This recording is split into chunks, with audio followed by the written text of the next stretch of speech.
Halo semua, kita dari kelompok Kaskiskus mau mengumpulkan tugas. Jadi perkenalkan, nama aku Adam, NIMku 3325100001. Dan aku Eliezer, NIMku 3325100010. Dan aku Kiva, NIM 3325100003. Jadi di sini kita ada review buku nih teman-teman. Insecure is my middle name. Anjir, siap dah lu. Iya. Ini ya bukunya di sini. Nah, kalian pernah gak sih guys kayak kalian tuh scroll TikTok, Instagram itu kalian ngerasain insecure gitu, cenah. Pasti pernah kan? Nah, lihat temen di Instagram upload foto liburan, terus upload apa kayak yang bikin, kayaknya nggak bisa aku kayak gini deh. Hah?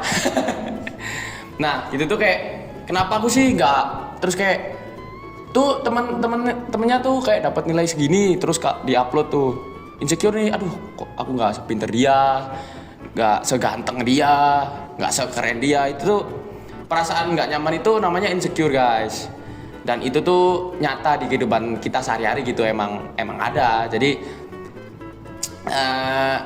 nggak bisa disembunyiin sih perasaan kayak gitu, pasti di dalam bro, di sini bro. Nah terus boleh dong Bang Eli lanjutin. Perasaan gak nyaman ini. Nah guys. Gak kira. Langsung ya, lanjut aja. Nah guys, kalau kamu sering banget perasaan yang namanya insecurity itu, apa sih? Ini aku ada satu buku nih yang bagus buat ngebuatin insecure kamu. Namanya The Insecurity is My Middle Name by Alvin. Penulisnya. Itu dia bolong. Buku ini ngajarin apa sih? Buku ini tuh ngajarin self improvement yang relate banget sama kehidupan kita sehari-hari. Apalagi kita yang remaja atau yang mendekati krisis identitas kayak kita ini guys. Masih belum tahu kemana gitu ya. Ya. Yuk, sebenarnya bisa dibahas oleh Mas Kiva. Ini Lanjut Bapak. Oh ini pernah nggak sih? Pernah nggak sih kamu merasa kayak cemas, gak pede, lalu juga sama kayak malu banget karena terasa kayak kurang diri atau insecure banget. Nah, insecurity ini cocok atau kayak rasa tidak aman cocok untuk kalian, untuk yang terasa kayak rendah banget, tidak terasa kayak apa ya, insecure, kurang sama aja sih, kurang kayak yang kurang terus. kurang perasaan gitu. Iya. Nah, dalam buku ini setebelnya kayak 264 halaman pada tahun terbitnya 2021, bukan cuma sekadar bahas insecurity saja, tapi juga kayak teman perjalananmu, cara-caranya untuk tips-tips untuk bisa gak insecure gitu, sama juga menuju self healing. Apa sih yang melatar belakang si penulis buku ini? Singkatnya ya, pada pembuatnya Alfi Syahrin itu kayak menulis buku ini karena alasannya yang apa ya, sangat pribadi dan bertujuan untuk menolong orang lain yang apa ya, insecure dan tidak terasa ya kurang maju lah perasaannya.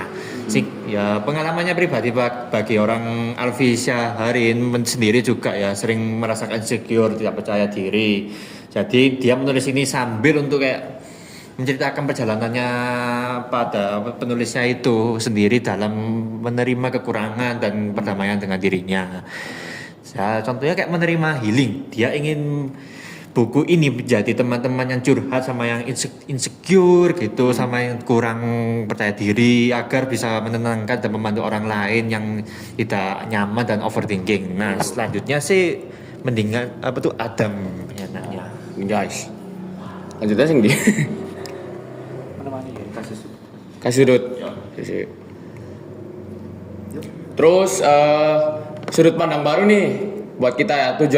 Tujuannya tuh bukan cuman ngeluh kayak insecure, terus justru itu di sini tuh menunjukkan bahwa perasaan itu bisa dipicu sama hal positif, dan dari dari insecure itu kita bisa lebih berkembang guys. Nah intinya si Bang Alfi ini itu ngasih kita pesan bahwa kamu nggak sendirian. Aku juga pernah atau sedang merasakannya. Mari kita belajar berdamai dengannya bersama-sama. Jadi buku ini tuh sama-sama kayak apa ya? Sama kayak mengajarkan kita tuh nggak cuman tentang mengeluh, nggak cuman tentang upgrade value, cuman di situ kita tuh dipaksa, didorong buat akan lebih maju.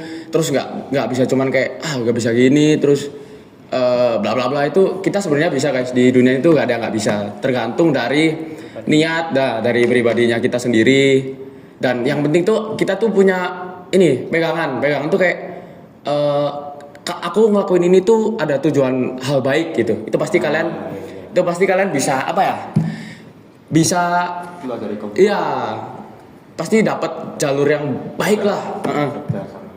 Tuh terus kayak dari nih si penulis nih Mas Alvin ini tuh kayak nyantumin quotes nih kita bacain ya. Good looking versus real beautiful things. Anjir. Ini nih yang paling sering yang sering bikin kita insecure cenah. Yang bikin insect nih. Good looking versus real beautiful. Itu tuh enggak guys, manusia tuh sama semua. Jadi kita tuh enggak enggak bisa bedain ini ganteng, ini jelek itu enggak ada coy. Semua sama. Gak ada yang jelek. Betul. Goblok, pinter tuh gak ada. Ya. Sumpah nih guys, anjing. Penampilan fisik juga. Nah, tapi di buku ini Bang Alif Syahrin ini ngajak kita buat move on dari pemahaman dangkal tentang cantik fisik tuh.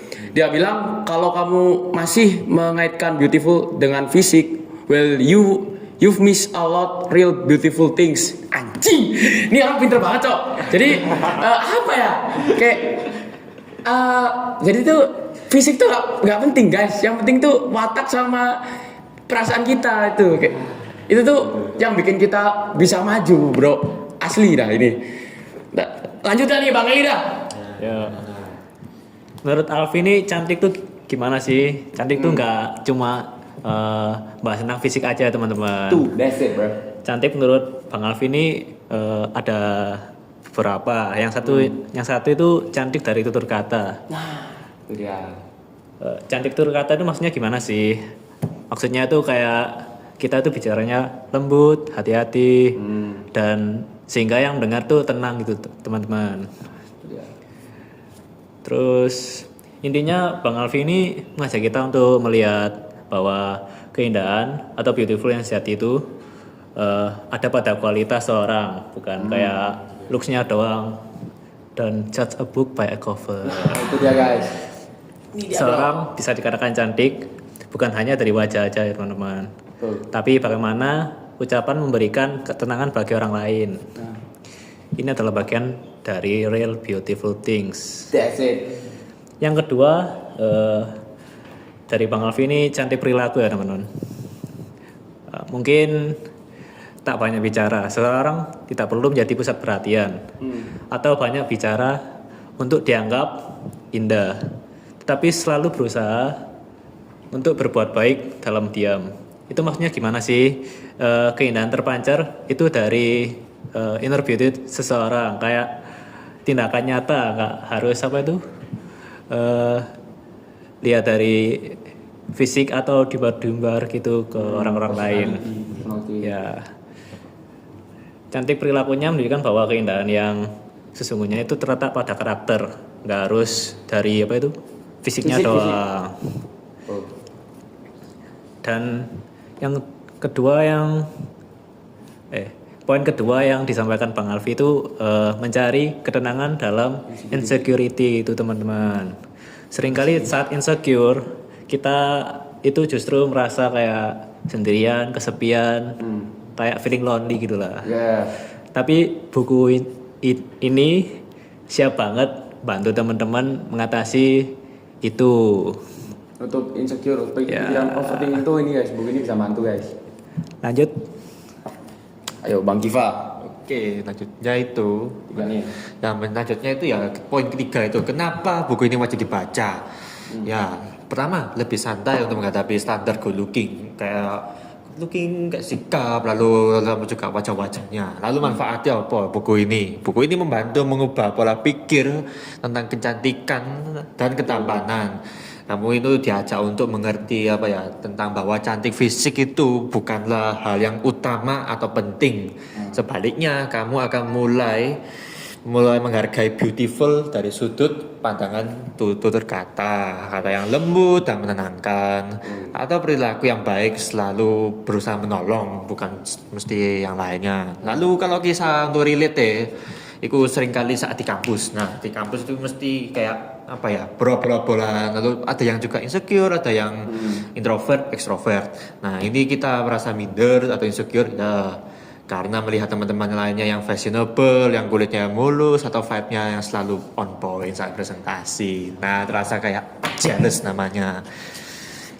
Nah setelah membaca buku itu kamu akan lebih fokus pada value diri sendiri, seperti kemampuan berbicara dengan baik, berpenampilan dengan baik saat diskusi, atau usahamu membantu teman yang kesulitan tidak terasa tertekan oleh penampilan fisik semata, eye contact. Lalu yang kedua, berani diri sendiri, atau bisa dibilang stop overthinking. Manfaatnya di buku ini menjadi temanmu yang dalam perjalanan berdamai dengan rasa tidak aman dan bisa lebih nyaman ke depannya. Membacanya ya seperti sedang berbicara, lalu berbicara kayak sudut pandangnya eye contact, juga bertukar pikiran dengan teman dekat yang pada akhirnya akan membantu belajar melalui cara positif untuk tetap tumbuh dan menjadi diri sendiri. Nah, kisah relate-nya itu dilanjutkan kepada Adam. Ya. Nah, dari poin kedua tadi mati ya guys ya. Oh enggak. Kisah relate di poin kedua ini, anak kampus sering terjebak dalam perasaan gelisah dan takut saat menghadapi tekanan akademik atau sosial.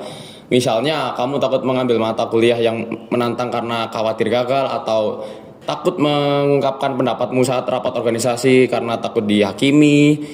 Nah, buku ini tuh memberikan dukungan agar kamu bisa menerima rasa malu dan tidak percaya diri itu, sehingga kamu berani bertindak sesuai passion dan kemampuanmu tanpa terus-terusan overthinking memikirkan penilaian orang lain. Nah guys, aku mau sedikit bahas nih guys yang di atas tadi ini. Aku bacanya agak asik nih. Balik ya. Aku mau nambahin aja biar durasinya agak panjang gitu loh. Jadi dari poin ke berapa nih tadi? Poin pertama yang dibahas Kiva tadi itu waktu overthinking itu masuk ke kampus. Contoh tuh kayak tadi itu katanya kan kalau presentasi itu gugup terus kayak gara-gara aduh fisikku gini, fisikku gitu. Enggak guys, kalian tuh pede aja guys. Soalnya kenapa harus malu kalau itu pemberian dari Tuhan. Ya nggak sih? Terus aku malu mau mau masuk kampus soalnya penampilanku jelek, bla bla bla. Itu guys, kalian tuh kuliah tuh nggak cari look, nggak ada yang ngeliatin kalian guys, asli dah, nggak ada yang peduli sama kalian. Jadi ya apa ya, suka pakai suka yang kalian pakai aja gitu. Terus sama contoh nih, kalian kayak masih cari-cari temen tuh kayak ini orang ini penampilannya jelek kurang, terus fisiknya hitam anjing, itu guys ajar lah. Jadi itu yang menghambat kalian guys. Jadi kenapa sih kalau kalian tuh kehambat gara-gara di kampus gak ada temen kayak sosial kalian jelek, itu tuh kalian belum adaptasi guys. Gak bisa nerima orang baru aja. Jadi biasain aja kalian tuh berteman tuh sama yang spesies yang lain gitu, gak yang itu aja. Kayak nambah relasi itu penting guys. Gak baik gitu loh ngeliat orang dari dalam dari luar. Kata abang aja. Kamu bisa menerima diri kamu sendiri, maka orang lain bisa menerima kamu guys. Nah itu loh. Jadi ya sedikit pembahasan nih yang tadi tuh, soalnya ini keren anjing sumpah. Asik. Habis gak sih? Belum ya? Ini poin terakhir nih, ketiga ya. membuka pandangan baru tentang insecurity. Anjay. Nih, manfaat di buku ini tuh, manfaat di poin ketiga di buku ini tuh, buku ini memberikan banyak kalimat yang menginspirasi dan membuka pandangan hidup mengenai insecurity. Selain itu, tulisan di buku ini disisipi ayat Al-Quran dan hadis yang berkaitan dengan perasaan insecure, yang tentunya membantu yang tentunya membuatmu tenang. Jadi, keren ya buku ini tuh, apa ya, kayak nggak ngambil materi sembarangan gitu, kayak ngambil dari apa ya, ranah-ranah luar. Jadi nggak soal tentang insecure bla bla bla, cuman ayat Al-Quran yang menyantumkan insecure itu juga ditanam guys di buku ini. Jadi kapan lagi coy kalian baca insecure ada ayat Al-Quran gitu. Ini keren ini buku ini guys. Nah, kisah realnya tuh saat sedang merasa gagal dalam suatu mata kuliah, insecurity bisa membuat kita langsung merasa bodoh dan tidak berharga. Buku ini memberikan karangan pemikiran yang positif. Insecurity itu wajar dirasakan dan perasaan tidak aman itu dengan penilaian yang rendah. Hal ini bisa mengubah sudut pandangmu dari merasa gagal menjadi ini adalah proses untuk mencari cara yang lebih baik. Anjay. Boleh dilanjutin dah, ini terakhir biar Bang Eli aja dah. Biar adil nih Re. Menurutmu kekurangan buku ini apa sih? Betul. Menurut kami ya, kekurangan buku ini itu secara keseluruhan kekurangan relatif minor. Kayak apa itu, penulisannya diulang-ulang atau repetitif. Sedangkan isinya sendiri menurut kami sangat menarik dan disukai pembaca. Betul. Dari teman-teman nih, siapa nih yang di sini udah baca? Siapa yo yang udah baca yo? Absen. Komen di kolom komentar adik-adik. Absen dulu. Ada Imi, ada Kumu, ada Keme, ada Komo. Ya, jadi jangan lupa kalau sini Komen terus. Ya, komen. Kalau sudah baca. Kalau sudah baca komen. Sama perasaannya apakah berubah atau tidak? Ya, jadi apa sih dampaknya, emang dapat gak di kalian ini? Ya. Tuh. Nih close-nya gimana teman-teman? Aku dari Adam gitu ya. Aku dari Adam, terus Aku dari Ali. Aku dari Giva. terima kasih udah nonton video ini sampai akhir. See you on next video. Bye bye. Ngevlog aja nih. Gak apa.